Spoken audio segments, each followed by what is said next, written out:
साईबाबांच्या दर्शनानं अनेकांनी आज दिवसाची सुरुवात केलेली आहे आणि वेगवेगळे कार्यक्रम शिर्डीमध्ये सादर झालेले आपण बघतोय।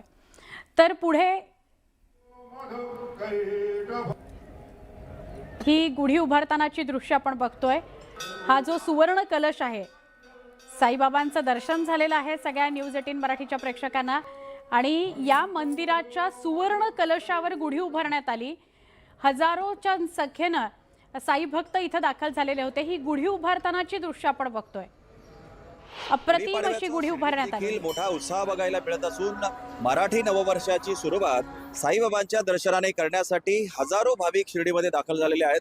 आता मी साईबाबा मंदिराच्या परिसरामध्ये आहे आणि साईबाबांचं दर्शन घेऊन हे साई भक्त बाहेर पडतायत आणि बाहेर जिथे गुरुस्थान मंदिर आहे, या गुरुस्थान मंदिराजवळ देखील हजारो साई भक्त जे आहेत ते नतमस्तक होताना दिसत आहेत।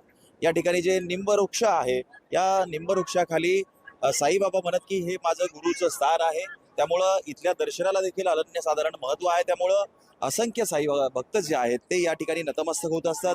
साईबाबांची समाधी असेल, साईबाबांची द्वारकामाई मंदिर असेल, चावडी असेल, अनेक ठिकाणी साईबाबांचे भक्त नतमस्तक होताना दिसत आहेत। सकाळपासूनच भाविकांची रीख शिर्डीमध्ये लागलेली आहे।